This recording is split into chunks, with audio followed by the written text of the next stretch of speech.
Hello fellow Unreal Engine developers and welcome back to this tropical island creation series. We're nearing the end of the series now, and in today's episode I'll show you how to create this boardwalk from Quixel Megascans that our player can run out on. So let's get straight into it.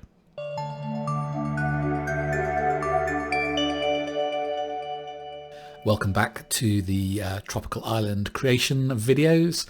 Today, as I said, we're going to create a boardwalk, and there's a few different ways we can do this. We could use an external 3D modeling tool to create our boardwalk.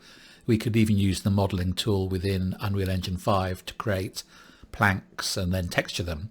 But I think the simplest way, and the way I'm going to use today, is to import some planks from Quixel Megascans and then put the boardwalk together in a sort of a Lego style by putting the planks on top of each other and beside each other. So that's the simplest way, and we'll get a nice realistic result at the end of it as well with the real plank models. So let's start off by getting our Megascans. If you go into the add menu, go to the Quixel Bridge, and then I'll show you the ones I found. So it's these old wood boards. So if you search for old wood boards, you'll see it's a selection of 5 planks that we're going to use, and then choose the quality you want. Now this actually has nanite quality, very high quality. Just to let you know, this takes up around 730 meg of memory, especially with the 8K texture resolutions. So if you don't have the storage capacity, or you have a lower end graphics card, then maybe you'll want to go for a sort of medium or high quality version. That's 2K and 4K. But if you can cope with it, nanite looks fantastic. So I'm going to go for the nanite version, download it, and then click add to add it to your project. And here we have the folder. Now there's just a little issue that we have to deal with here, because in the two episodes ago we did the runtime virtual texture blending. We enabled virtual textures in the project, and there's a bit of a bug in the Quixel Bridge at the moment. There's an option in the project settings to disable virtual texture import. Even if you put that on, it still imports virtual textures. See that VT in the textures here? Virtual textures may cause some issues. I've noticed when I've run this in the built game, the virtual textures here don't show up properly. So we want to convert this back from virtual textures to regular textures. And the easiest way to do that is to select the 3 virtual textures, right click, and do asset actions and bulk edit via property matrix.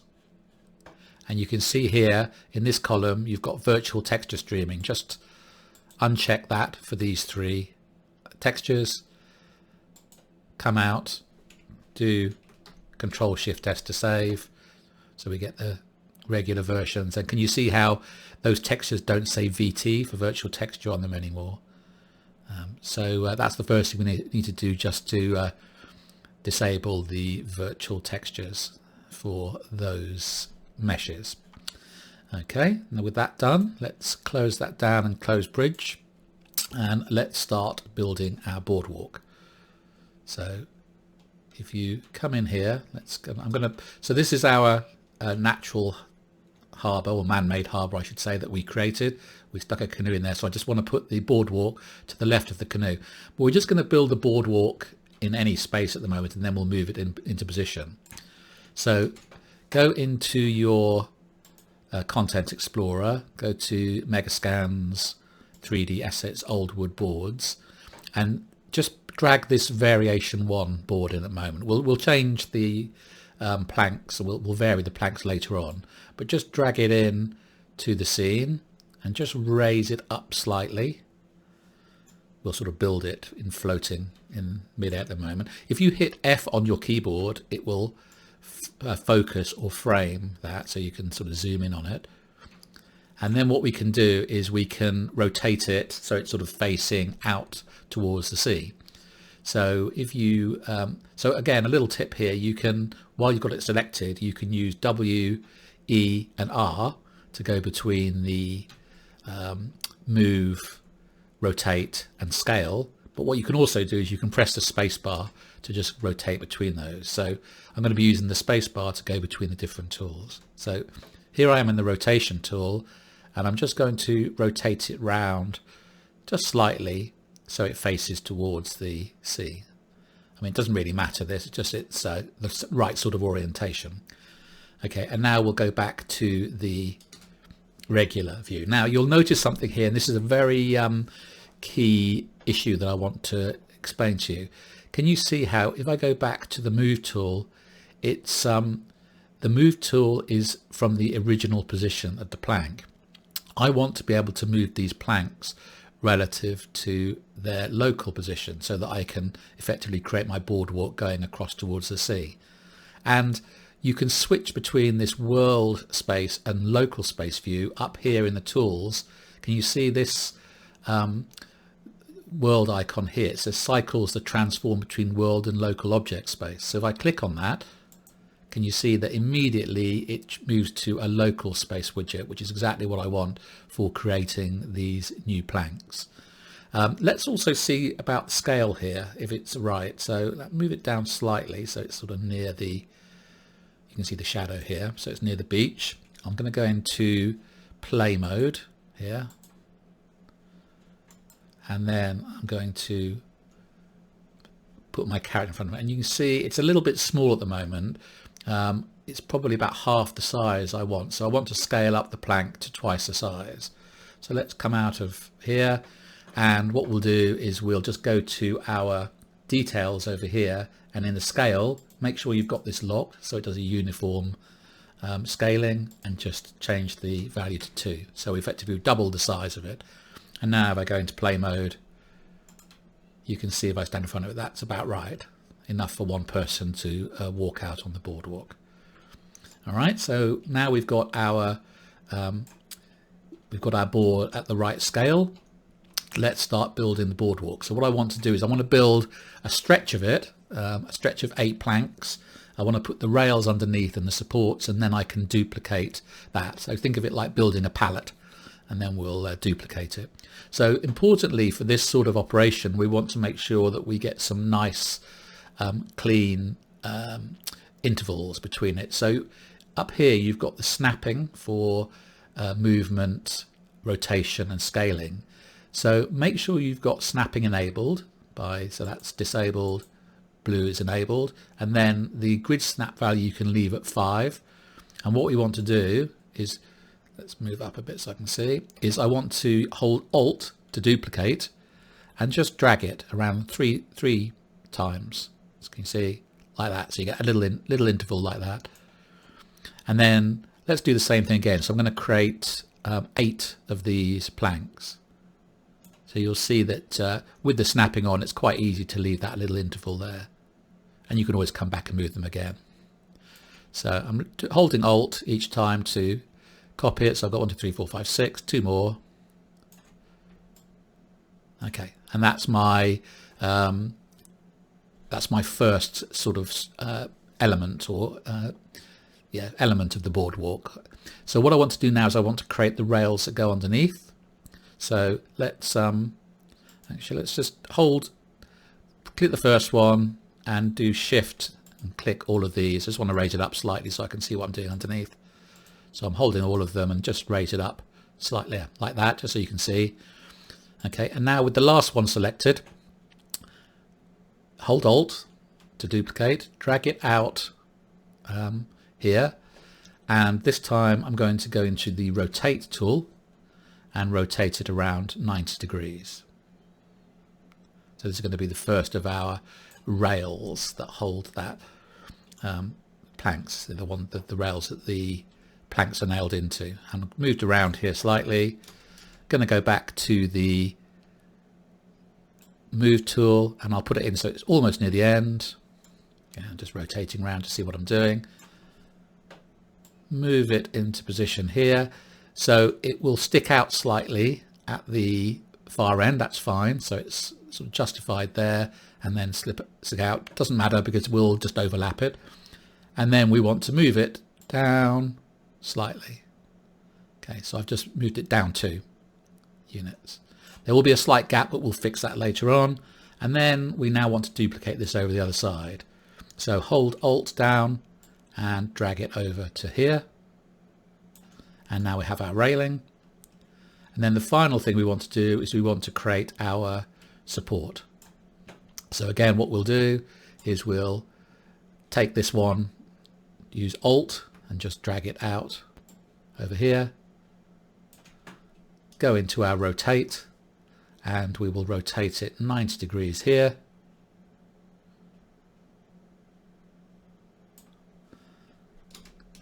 Go back to our move tool, move it back into position here, move it down to there, and let's just have a look, see if that's the right position here. Yeah, what we'll do is we'll also rotate it round so that the longer side is over this side. So go back into rotate, and I'm just going to rotate it round like this, and go back to the move tool and just move it in slightly. There we go. Let's have a look. Yeah, that looks pretty good. Okay, and so all we need to do now is duplicate this one as well. So Alt key and move it over here. Let's have a look. Show it's in place.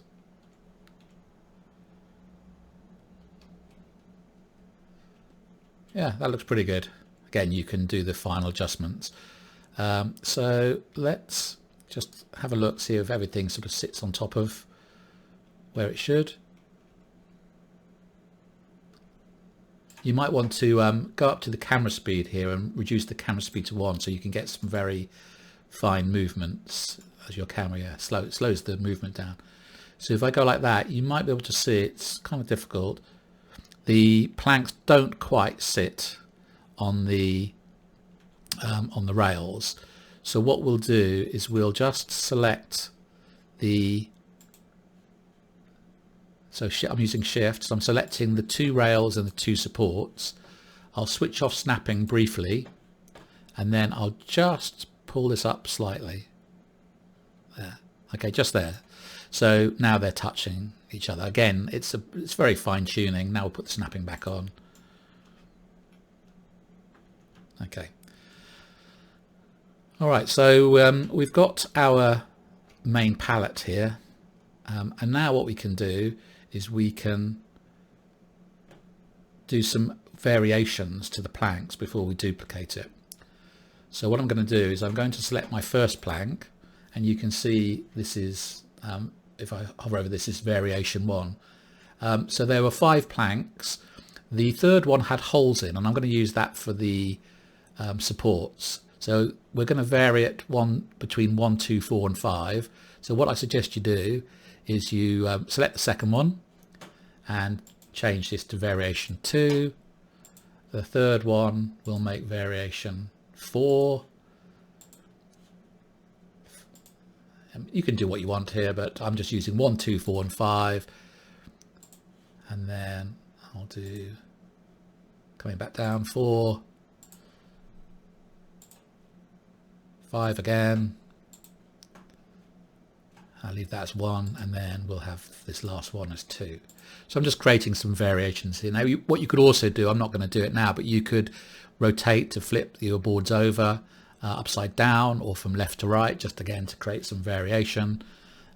We'll leave the rails as they are, that's fine, but I want to change the side panel. Let me go over this side so I can see in the sun. I want to change the support to use the one with holes in. So if I select this one, and I'm going to choose for the mesh variation 3, and what I'll do is I'm going to rotate this, I'm going to rotate it upside down so that it has because that's got a shorter edge there, so I'll rotate it 180 degrees, oops, like that. And I'll also rotate it 180 degrees in the y-axis as well. Is that right? Actually, that was the one I wanted, I think. Anyway, you can play around with that. That's got the holes in it on that side, I think. Yeah, you see there's some holes here which look quite nice on this one. And then if we check the other side,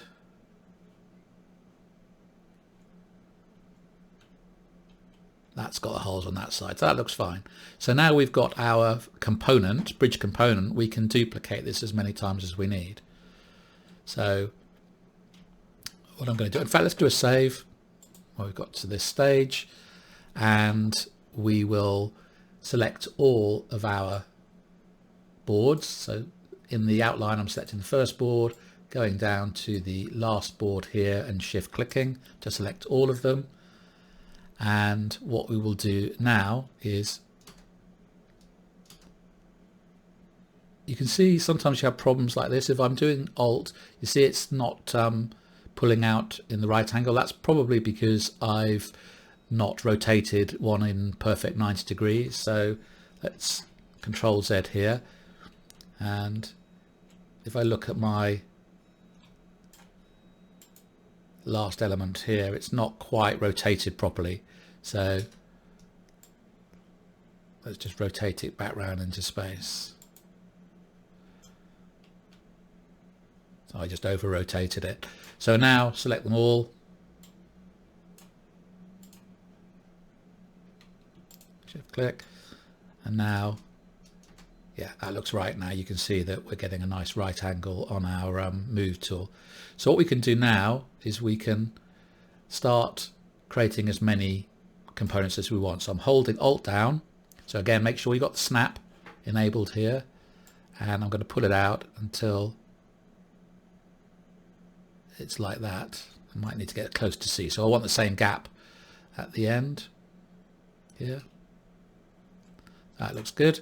And then just keep doing it. Alt, another one, Alt, another one. And if you want, you can, once you've got 4 of them, you can then select, Shift select all of them. And now we can just do a duplicate of all 4. So Alt, and there we go. So we have our boardwalk complete. And the last thing I'm going to do, just to make it easier to move this as a whole, is I'm going to again shift click and select all of them.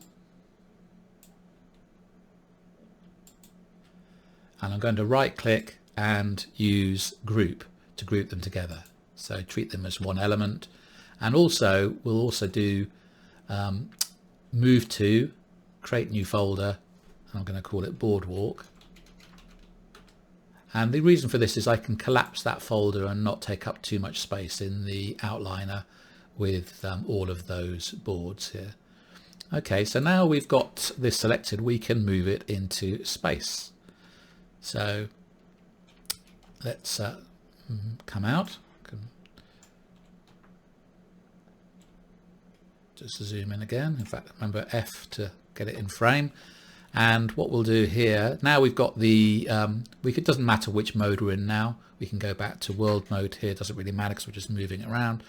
So let's sort of start moving it into space. So let's go a bit lower so we can see where it is.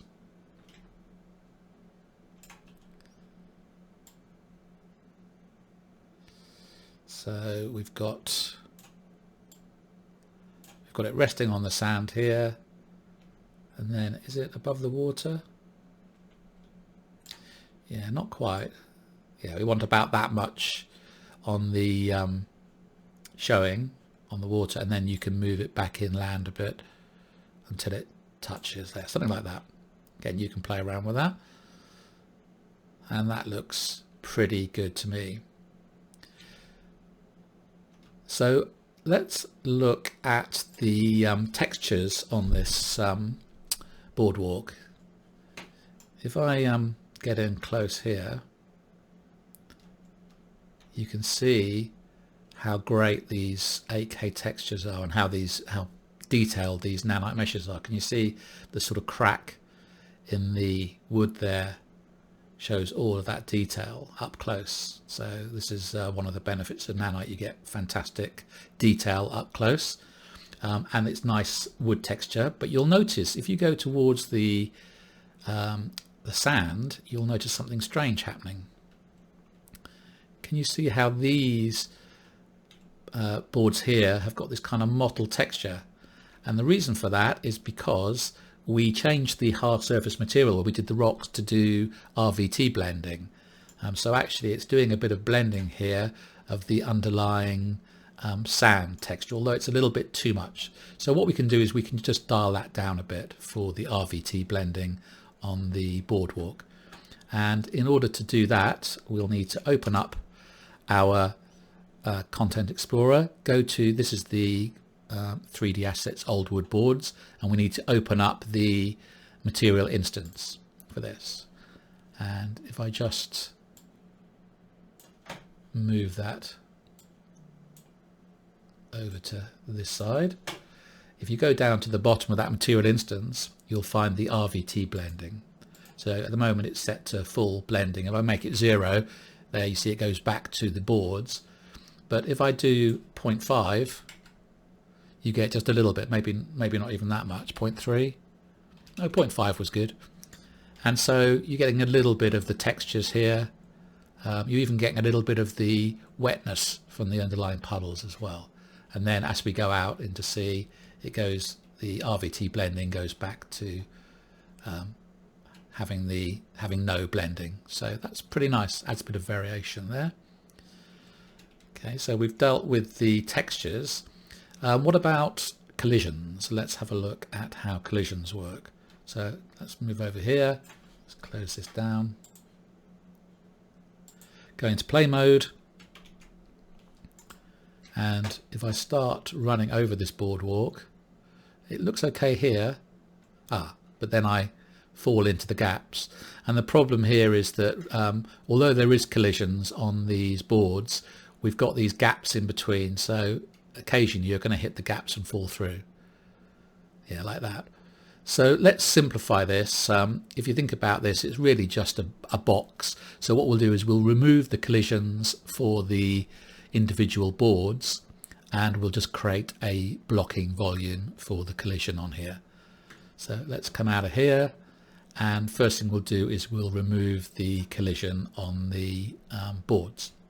The easiest way to do that is to, you can do it for each one individually. If I open up, say, this first board, and if I search for collisions, you can see at the moment it's got block all collision here. I could just select that and do no collision, but you can also do these bulk operations as well if you want to do it to multiple things. So what we'll do is we'll select all 5 of these, right click, asset actions, and bulk edit.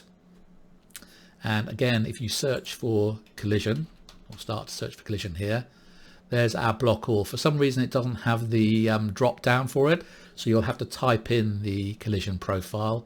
Just make sure you spell it correctly. It's no collision, so capital N, capital C, and then come out of here,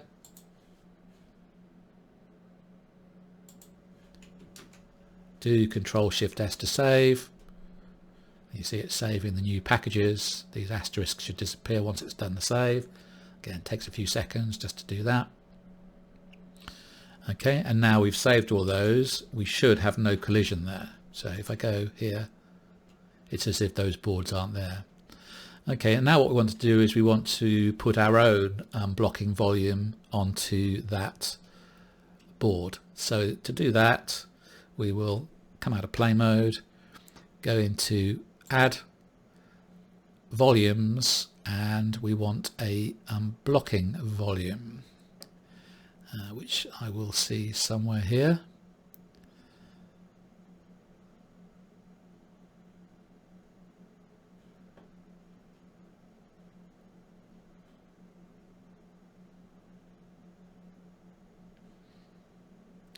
Here's blocking volume, and we'll just drag that into the scene, put that in place, Let's just zoom around to see it. And again, I'm using spacebar to alternate between the tools. So I'll start off with rotation. Let's get it roughly in position here. I'll go to scale, scale it up, move it down into position. We'll fine tune this later on. Again, you might want to go to the local mode here so you can move it in relation to itself. Okay, so need to make it slightly longer. So there, go to the scale tool, stretch it out a bit.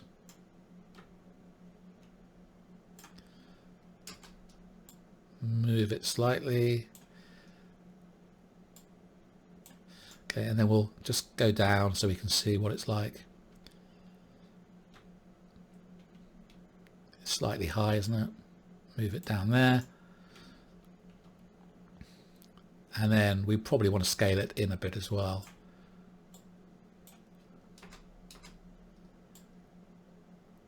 Something like that. Okay, and we need to now make sure it's got the right blocking associated with it. So on the, while you've got it selected here, on the details panel, go into collision. And at the moment it's got this invisible wall collision preset. That doesn't quite work the way we want it to. What you need to do is block all. So do that. Let's go into play mode. And now we can walk on our, I'm hovering slightly in the air, so I'll need to just put it down slightly. In fact, let's do that now. So again, get close up so we can see what's going on. Drag it down slightly. In fact, for this one, we'll need to switch the snapping off, just so we can get that fine grain. There you go. I'm just resting it on the top of that big plank there.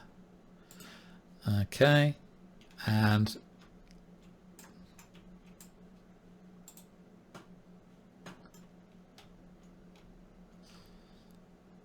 let's do another test here. Go to play mode, and that looks fine. If I run off it, I fall into the sea. So I hope you found today's tutorial useful. We're almost at the end of this island series, but in the next episode I'm going to do a series of refinements and tweaks. So we'll end up with some better clouds, better water, better rocks, and some texture variations. So stay subscribed and stay tuned for that, and I'll see you in the next few days. Bye for now.